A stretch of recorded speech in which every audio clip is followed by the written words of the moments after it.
বিসমিল্লাহির রহমানির রহিম। আসসালামু আলাইকুম। সবাই কেমন আছেন? আশা করছি যে যেখানে আছেন আল্লাহর অশেষ রহমতে ভালো আছেন, সুস্থ আছেন।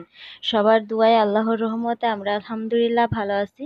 তো শারমিনস ফ্যামিলি ব্লগের নতুন আরেকটি ভিডিওতে সবাইকে স্বাগতম। আমি শারমিন আক্তার আছি আপনাদের সাথে। সবাই কেমন আছেন তা অবশ্যই কমেন্ট করে জানাবেন। সবাই ভালো থাকেন, সুস্থ থাকেন, এই দোয়াই করি। কারণ আমাকে যেভাবে ভালোবাসছেন, সাপোর্ট করছেন, তো আপনাদের কিন্তু তার বিনিময়ে আমি কিছুই দিতে পারি না।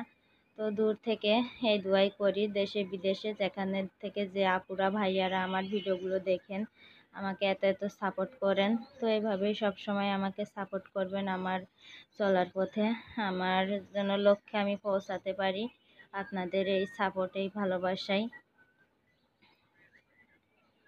তো মন থেকে সব সময় আমি দোয়া করি সবাই ভালো থাকেন, আপনাদের পরিবারকে নিয়ে, আত্মীয় স্বজন সবাইকে নিয়ে। আর ভিডিও শুরুতেই এই যে এটা অনুরোধ, সবাই দয়া করে একটি করে লাইক দিবেন আর পুরো ভিডিওটি দেখবেন। আর যারা চ্যানেলটি এখনও সাবস্ক্রাইব করেননি তো তারা অবশ্যই করে রাখবেন। আর যারা করেছেন তাদেরকে অসংখ্য অসংখ্য দোয়া ও ভালোবাসা রইল। আর আমার ভিডিওতে আসলে কোনো জায়গায় কোনো কিছু যদি ভুল ত্রুটি দেখেন তো অবশ্যই আমাকে কমেন্ট করে জানাবেন। কারণ ভুল করেই কিন্তু মানুষ শেখে। কারণ আর সেই ভুলগুলা যদি আমাকে আপনারা ধরিয়ে দেন তো আমি কিন্তু সামনের পথ চলা আরও ভালো করে চলতে পারবো। তারপরে মানে আপনাদের কাছ থেকেও কিন্তু আমার অনেক শিকার আছে। কারণ আমি যে একটা চ্যানেল চালাচ্ছি এই কারণে যে আমি সব কিছু জানি পারি, এটা আসলে না। তো আমার থেকেও কিন্তু জ্ঞানী আপনারা বেশি, আমার থেকেও অনেক কিছু জানেন, বোঝেন। তো আমার ভিডিওতে কোনো জায়গায় কোনো কিছু ভুল ত্রুটি, কোনো খারাপ কিছু দেখলেও অবশ্যই আপনারা আমাকে কমেন্ট করে জানাবেন। তো এটা আপনাদের কাছে আমার অনুরোধ। আর ভিডিওর শুরুতেই যে বাচ্চাগুলো দেখতে পেয়েছিলেন, তো আসলে বক বক করতে করতে ওইগুলা বলতেই মানে ভুলে গেছি। তো ওইগুলা রাজহাঁসের বাচ্চা ফুটছে আমাদের। তো তারপরে এই যে এখানে এই সিনটা দেখতে পারছেন, তো এটা কিন্তু গতকাল বিকালের ভিডিও। তো রাফি বিকালবেলা এদিকে খেলছিল, তো আমি ওকে খুঁজতে খুঁজতে এসে দেখি যে ও কাদায় নেমে গেছে। আসলে আমার ছেলেটা বাড়িতে এসে এমন মানে সে পাখির মতন জীবন যাপন করছে, মুক্ত আকাশে যেরকম পাখি উড়াউড়ি করে, তো রাফিও সেমন করছে। মানে ওর যেন কেন কেউ কিছু বলার নাই ঠেকানো। দেখুন হাঁটা চলা আর ওর পায়ের কি অবস্থা, পায়ে কাদা মেখে।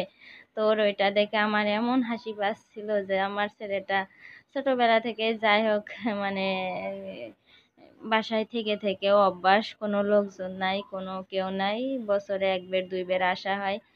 তো এমন এসে ও এমন খুব দুষ্টামি করে আর খুব খেলা করে বেড়ায়। তো আমি ওকে ঠেকাই না, কারণ আবার কিছুদিন পরে যে আবার সেই চার দেওয়ালে বন্দি হয়ে আটকা পড়বে। তো এই কারণেই মনে মনে ভাবি যে যতটুক পারে কাদামাটি মাখুক। আর এমনিতেও কিন্তু মানে বাচ্চাদের কিন্তু কাদামাটি মাখাও কিন্তু শরীর স্বাস্থ্যের পক্ষে অনেক ভালো। মানে এটা আমি জানি না, তো যাই হোক আমার প্রতিবেশী ছোটবেলা থেকেই শুনে আসছি যে নাকি কাদাই মাটিতে মানুষের শরীর ভালো হয়। যেমন জন্ডিস হলে কিন্তু কাদাই পা দিতে মানে মাটিতে হাঁটাহাঁটি করলে নাকি জন্ডিস মাটিতে চুষে নেয়। তো এটা শুনি। তো যাই হোক এই কারণে আমি যখন এই বাড়িতে আসি তো তখন রাফিকে আমি ইচ্ছা মতন ধুলামাটি নিয়ে খেলতে দিই, তো যা খুশি তাই করে। আর এই যে দেখুন আমি বাড়িতে চলে যাচ্ছি কিন্তু ওর যাওয়ার কোনো খোঁজ নেই। এক পলিথিন ধুলা নিয়ে যাচ্ছে সে বাড়িতে, ধুলাটা নিয়ে যেতে ওই বালু মানে ধুলা বালু দিয়ে ও দাঁত মাজে। তো আসলে গ্রামে এলে কিন্তু আরও যে ওর বয়সী যে বাচ্চারা আছে, তো ওদের সাথে বেড়াতে বেড়াতে অনেক কিছু শিখে গেছে প্রায় এই 2 মাসে। তো ওরা নাকি বালু দিয়ে দাঁত মাজে। তো ও ওই পলিথিনে একটা পলিথিন পেয়েছে এখানে, তো সেই পলিথিনে আবার বালু ভরছে, ধুলা বালু ভরছে, আর বলছে আম্মু আমি এটা বাড়ি নিয়ে যে দাঁত মাজবো। তো একভাবে কিন্তু যদি রাফি গ্রামে থাকতো তো সে কিন্তু অনেক মানে এমনিতে অনেক চঞ্চল আর দুষ্টু আছে, তো কিন্তু একটু চালাক কম। তো চালাক চতুর কিন্তু আরও হতে পারতো যদি একভাবে গ্রামে থাকতো, কারণ গ্রামে অনেক লোকজন 12 জনের 12 রকম কথাবার্তা, চালচলন, হাঁটাচলা এগুলো দেখে কিন্তু বাচ্চারা কিন্তু ওরা যা দেখে মানে তাই আর কি শেখে। তো শহরে একা একা আমি থাকি সারাদিন, কোনো লোক নাই জন নাই, একা মানুষ, আমি কয়টা কথা বলি, কয় কয় রকমের মানে কাজ করি। তো যাই হোক, এই কারণে রাফি একটু চালাক কম। আর এজন্যই মাঝে মাঝে মনে হয় যে গ্রামে এসে থাকি, কিন্তু তারপরে রাফির আব্বু আবার মানে হ্যাঁ, রাফির আব্বুরও মানে না, মানে একদিন শেয়ার করব কি কারণে আমি শহরে মানে এত, রাফির আব্বুর এত কম টাকা বেতন, তারপরে খুবই সমস্যা মানে খাওয়া দাওয়া ইসের, তারপরেও কি কারণে ঢাকায় থাকি। তো সেই বিষয়ে সেই একটা ভিডিও শেয়ার করব আপনাদের সাথে।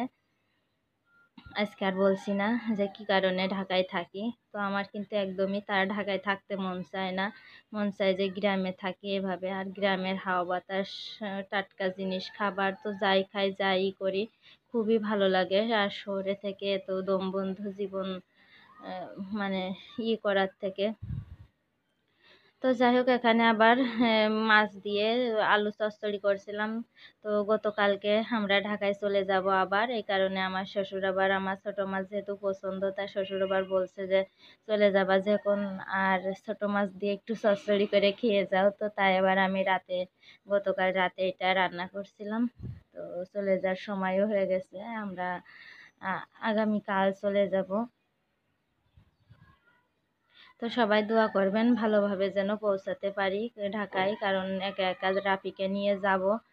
রাফির আব্বু আসছে না, কারণ গেলে আবার মানে গাড়ি ভাড়া, ডাবল গাড়ি ভাড়া লাগবে। তো এই কারণে বললাম তোমার আসার দরকার নেই, আমি একটু কষ্ট করে হলেও সকাল সকাল বাড়ি থেকে রওনা দেব, যাতে করে সন্ধ্যার আগে পৌঁছায় যেতে পারি।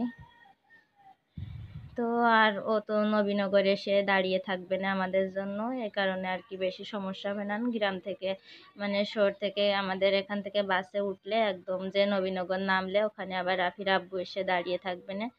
তো যাই হোক, সবাই দোয়া করবেন ভালোভাবে যেন কালকে পৌঁছাতে পারি। আর আজকের মতন এ পর্যন্তই। আর এই ভিডিওটি কিন্তু তরকারি রান্নার কিন্তু শেষের টুকু মানে স্কিপ হয়ে গেছে তো এডিট করার সময়। তো যাই হোক, একদম শুকনা মাখা মাখা চচ্চড়ি করছি। তো আজকের মতন এ পর্যন্তই। সবাই ভালো থাকবেন, সুস্থ থাকবেন, আমাদের জন্য দোয়া করবেন। আপনাদের জন্য আমি অবশ্যই দোয়া করি। আল্লাহ হাফেজ, আসসালামু আলাইকুম।